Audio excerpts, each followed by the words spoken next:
And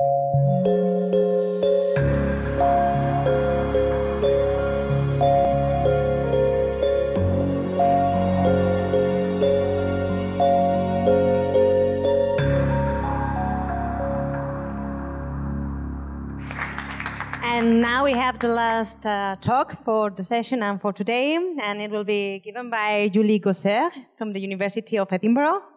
And she's going to talk about microgeographic adaptation and the effect of pollen flow on the adaptive potential.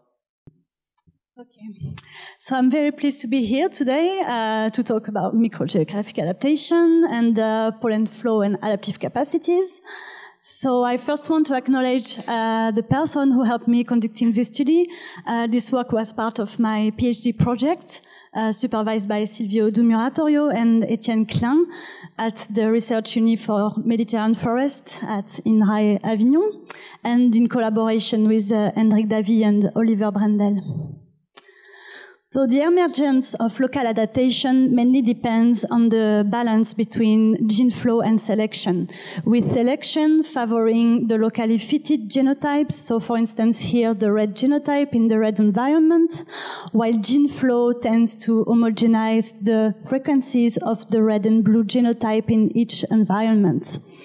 So by acting in the direction opposite to natural selection, gene flow decreases the adaptation of population to their local environments.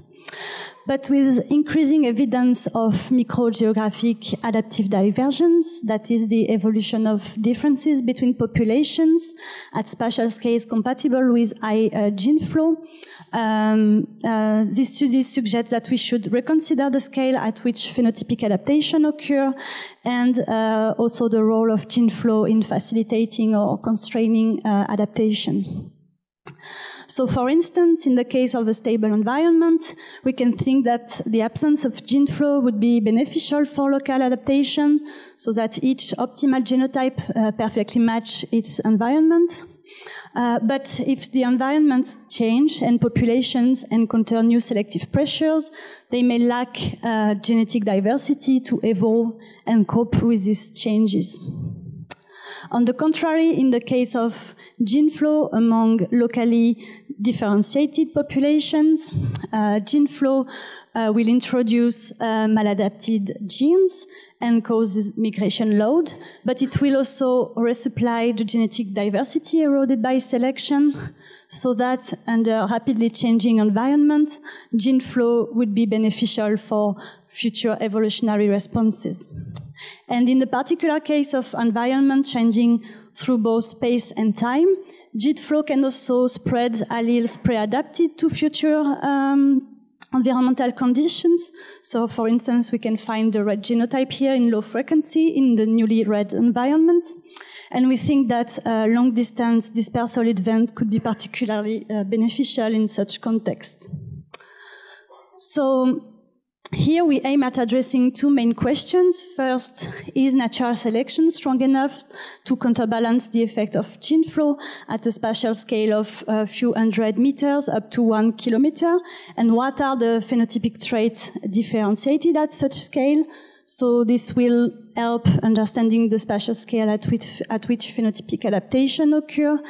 And does gene flow or pollen flow contribute to the genetic variation of the trait under selection? And here the aim is really to demonstrate the beneficial effects of gene flow on adaptive capacities. And we address this question for the European beech, a major temperate species. And this species is wind-pollinated, with high dispersal capacities, with pollen grain that can easily spread over 100 meters. And this is a feature thought to explain the low neutral genetic differentiation that is observed for this species at local and European scales. And also this species has a large distribution range in Europe, as you can see here. And on the Mont Ventoux mountain, 60 kilometers away from Avignon, beech forests are located at the southern margin of their ecological range. And on the northern face of the Mont Ventoux, we define 3 plots at different elevations, N1, N2, and N4.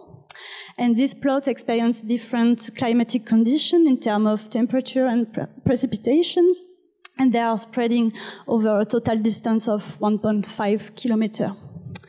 So from this plot, we sampled 60 open pollinated families, and after germination, about 2,400 seedlings were grown in a common garden in Aix-en-Provence.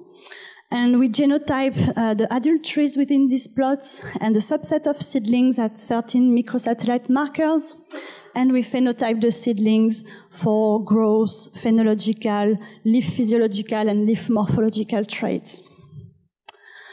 So first, to assess the genetic differentiation of these quantitative traits, we run a specific linear mix model that uses relatiness information from a pedigree to dissociate the contribution of genetic, population, and environmental effects on the total phenotypic variance of a trait Y. And here we use this model to test the significance of the fixed effect of the plot of origin. And then we used a method developed by Ovaskainen and collaborator in 2011 to detect signal of natural selection in patterns of quantitative trait differentiation. And this model uses phenotypic and genetic data to generate a neutral model of divergence, and it compares it to the observed pattern of genetic differentiation at quantitative traits. So that the S statistics here, close to 1, indicates that the observed pattern of trait differentiation is likely under divergent selection, and the S value close to 0 indicates that this pattern is more likely under stabilizing selection. So what we found is a significant differentiation between the 3 plots for the diameter and 8 growth and for the bud burst date. And for these traits, all these traits, we found or we detected a signal of divergent selection with S values above 0.9. And so as you can see here, the seedlings from the plots at high elevation, so here represented in blue and gray, flushed earlier and had higher growth than the seedlings from the plot at low elevation here in green. But for the leaf morphological and physiological trait, we didn't find any significant genetic differentiation among the plots. And for leaf mass area, we found that the trait differentiation was completely matching the pattern of differentiation under neutrality with the S coefficient close to 0.5. And for leaf nitrogen content and carbon isotope ratio, we found that the plots were slightly less differentiated than expected under neutrality, with an S value around 0.4 and 0.35. So this result provide evidence that divergent selection can act on phenotypic trait at a fine spatial scale, and the dispersal distances overlapping the spatial scale of the selective environment.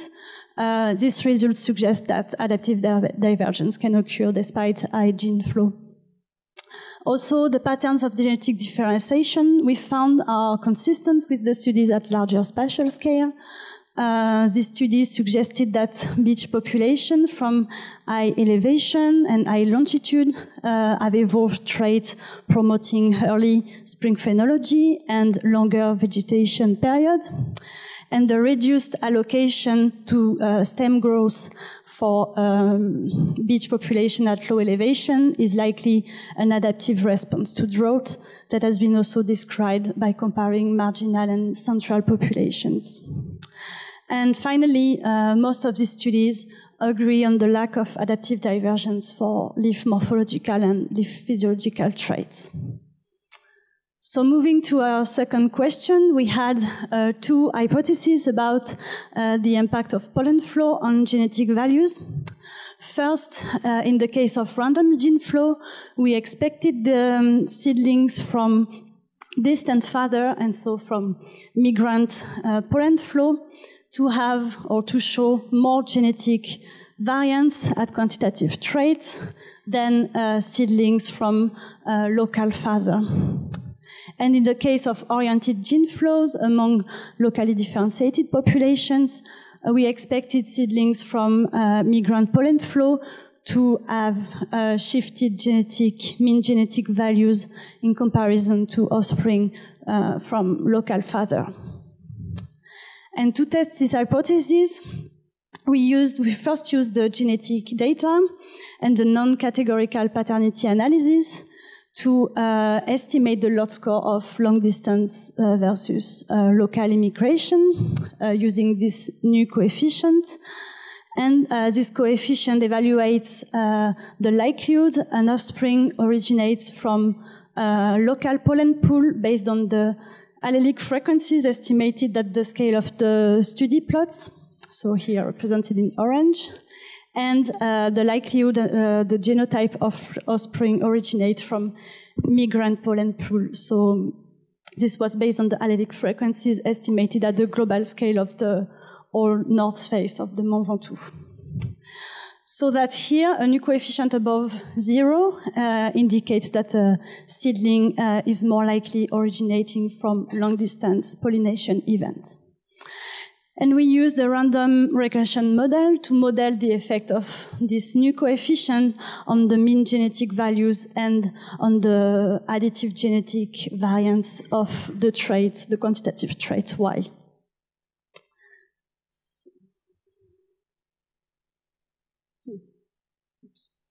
So here the results. We found an effect of pollen immigration on the additive genetic variance VA for 8 growth and a marginally significant effect for bud burst date. And in both cases, we found that the additive genetic variance increases with the likelihood an offspring originates from long-distance pollen dispersal. But we didn't find any effect of pollen immigration on the mean genetic values. So here, this result supports our first hypothesis of random gene flow among locally differentiated populations. So finally, with the concern that population could be maladapted with increasing climate change, new conservation and management strategies are needed to mitigate these effects, and assisted gene flow is one of the tools proposed to help population adapt new climatic conditions. But at a more local scale, management programs facilitating long-distance dispersal and natural gene flow could also be considered. And this could be done, for instance, by reducing local densities by seeding. And here our results suggest some effect of natural pollen flow on increasing adaptive genetic diversity after only one episode of reproduction. But we didn't evaluate the migration load associated with this natural gene flow, and so it is important that such management programs balance this effect of natural gene flow on adaptive capacities. And if natural gene flow is insufficient or induces high migration load, then assisted gene flow is probably better suited. But assisted gene flow can also result in maladaptation because of outbreeding depression or non-targeted environmental factors. So in any case, better understanding of the spatial scale of phenotypic adaptation and of this beneficial detrimental effect of assisted or natural gene flow really seems critical. Thank you for your attention.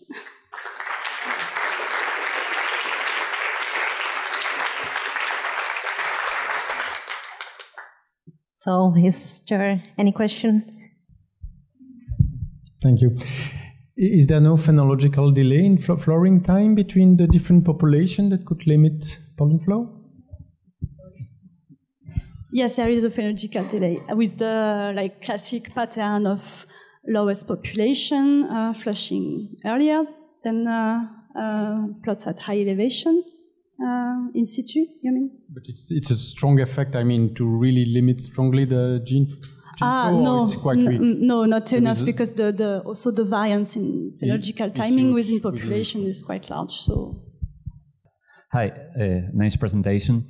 I have one question related to the environmental conditions where you grew the plants for the QST analysis. So the plants were well watered or like optimal conditions? Exactly. That's okay. Very. And do you think, because sometimes you get some, population by environment interactions, that some of your physiological traits could have that, and like having the plants under dry conditions could express more additive genetic variance among populations? Yeah. We also had actually a dry treatment, but I didn't analyze this data because the seedlings were not genotyped, so we were not able to do this pollen immigration analysis. But on the dry treatment, the traits were also like the physiological, morphological traits were not differentiated. Okay. Okay, no. Cool.